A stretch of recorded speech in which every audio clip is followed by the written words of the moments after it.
पहाड़ परिवार पर टूटा है। अचानक जिस तरीके से सरेहा बाबा सिद्दीकी को गोलियों से भून डाला गया, किसी ने सोचा भी नहीं होगा।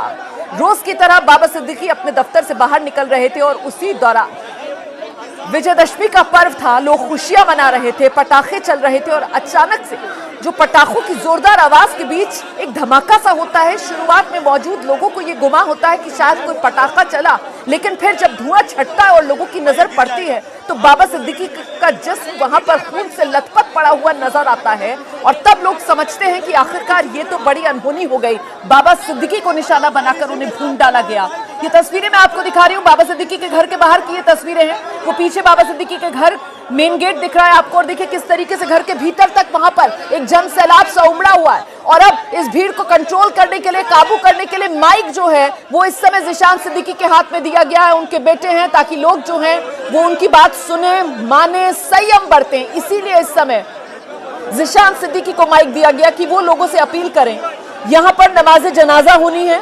सुपुर्द खाक करने से पहले इस्लाम धर्म में नमाज पढ़ी जाती है जनाजे के लिए और वही नमाज जनाजा है। ये देख रहे हैं आप, नियत बन चुकी है और जनाजे की नमाज जो है अब वो शुरू हो चुकी है। सामने की तरफ आप देख रहे हैं जनाजा रखा हुआ है और पीछे नियत बांधे लोग खड़े हैं और नमाज पढ़ रहे हैं।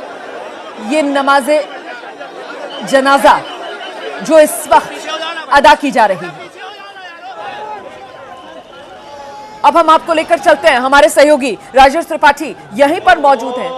राजेश, ये नियत बन चुकी है, हम तस्वीरें देख पा रहे हैं। जो जनाजे की नमाज है वो शुरू हो गई है बाबा सिद्दीकी के घर के बाहर ही।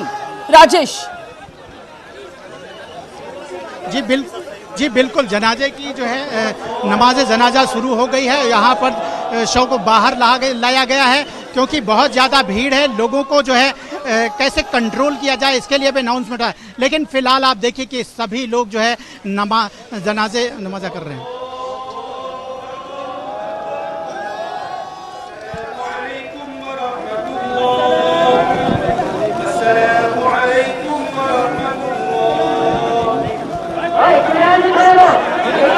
इसी के साथ नमाज जनाजा मुकम्मल हो गई है। ये कुछ देर पहले की तस्वीरें आपके सामने, जिस वक्त जनाजे की नमाज पढ़ी जा रही थी उस वक्त की तस्वीरें।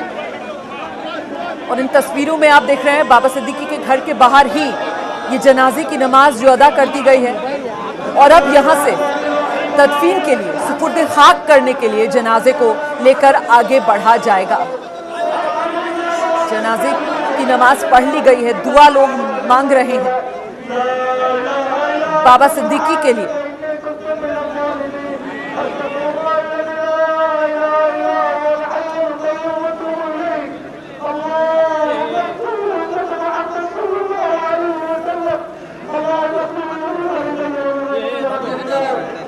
बेहद भावुक ये पल होते हैं जब अपने को आप अलविदा कह रहे होते हैं और उसे सुपुर्द खाक करने के लिए लेकर जा रहे होते हैं। उस समय जो परम पिता परमेश्वर है उससे यही दुआ मांगी जा रही होती है कि जो भी गुनाह या पाप किए हों उसको बख्श दिया जाए और उसे अपने चरणों में परम पिता स्थान दे। जन्नत कह लीजिए, स्वर्ग कह लीजिए, वहां पर उसे जगह नसीब हो। यही दुआ यहाँ पर मांगी जा रही है। और साथ ही उनके अपने जो पीछे रह गए हैं, जो इस वक्त दुख में हैं, उन्हें हिम्मत मिले। और बार बार मेरी नज़र इन तस्वीरों में बाबा सिद्दीकी के बेटे ज़ीशान सिद्दीकी पर जा रही है, जो बिल्कुल एक छोटे बच्चे की तरह पिता के जाने के बाद देखिए कैसे फूट फूट कर रोते हुए यहाँ पर नजर आ रहे हैं, पूरी तरीके से निढाल। मैं आपको लेकर चलती हूँ, हमारे सहयोगी कलीम भी यहाँ पर मौजूद है, जरा उनसे बात करने की कोशिश करते हैं। कलीम से हमारा संपर्क नहीं हो पा रहा है, मुझे बताया जा रहा है। राजेश त्रिपाठी यहाँ पर मौजूद है। राजेश, जनाजे की नमाज मुकम्मल हो गई है, अब दुआ का सिलसिला हम यहाँ पर देख रहे हैं और इसके बाद मुझे बताइए जरा तैयारी क्या है, किस तरीके से जनाजे को यहाँ बाबा सिद्दीकी के घर से वहाँ मरीन लाइन्स बड़े कब्रिस्तान तक लेकर जाया जाएगा, उसके लिए क्या तैयारी की गई है यहाँ पर? राजेश जी बिल्कुल, यहाँ पर तैयारी पूरी है और एक गाड़ी तैयार की गई है और उससे क्योंकि फासला दूरी है इसलिए यहाँ से लोग कंधे पर लेकर जनाजे को ज़्यादा दूर तक नहीं जाएंगे, लेकिन एक गाड़ी यहाँ पर लाई गई है और उसी से जो है 15 किलोमीटर का रास्ता तय किया जाएगा। यहाँ पर भारी पुलिस के बंदोबस्त किए गए हैं, जिसकी वजह से वो सुरक्षा व्यवस्था, ताकि ज़्यादा लोग जो है गाड़ी के साथ जा ना सकें, इसलिए पुलिस भी तैनात की गई और पूरे सुरक्षा बल के साथ जो है मरीन ड्राइव तक का जो है ये सफ़र तय होने वाला है। यहाँ से जो है अंतिम सफ़र जो है बाबा सिद्दीकी का वो यहाँ से तय होगा। तो पूरी तैयारी यहाँ पर नमाज जनाजा हो चुकी है, दुआ पढ़ी जा रही है और इसके बाद जो है जनाजा यहाँ से निकलेगा और फिर उन्हें सुपुर्द खाक किया जाएगा मरीन ड्राइव के बड़े कब्रस्तान में। तो आप देखिए कि यहाँ पर लगभग जो है सभी कुछ तैयारियां हो गई और जो नमाज जनाजा था, जो दुआ थी, वो सब कुछ यहाँ पर हुआ है। और अभी आप लोग लोग देखिए कि यहाँ पर इसके बाद जो है लोग यहाँ से निकल रहे हैं, जा रहे हैं। कुछ लोगों से बात, कुछ आप लोग कुछ कहना चाहेंगे? कुछ कहना चाहेंगे आप? अभी कुछ लोग बातचीत भी नहीं करना चाह रहे हैं क्योंकि वो गमगीन हैं, वो जो है गमज़दा हैं। यहाँ पर उन्हें बहुत ही दुख है क्योंकि उनका जो है जो एक नेता था, जो जिसे वो बहुत पसंद करते थे, वो जो है वो उनकी अंतिम विदाई कर रहे हैं। इसलिए जो है वो कोई भी कुछ भी बात नहीं करना चाहता है, लेकिन हर चेहरे पे जो है वो दुख है, दर्द है, क्योंकि उनका जो अजीज़ नेता था बांद्रा इलाके का बाबा सिद्दीकी, वो नहीं रहे और उनकी अंतिम यात्रा यहाँ से निकलने वाली है।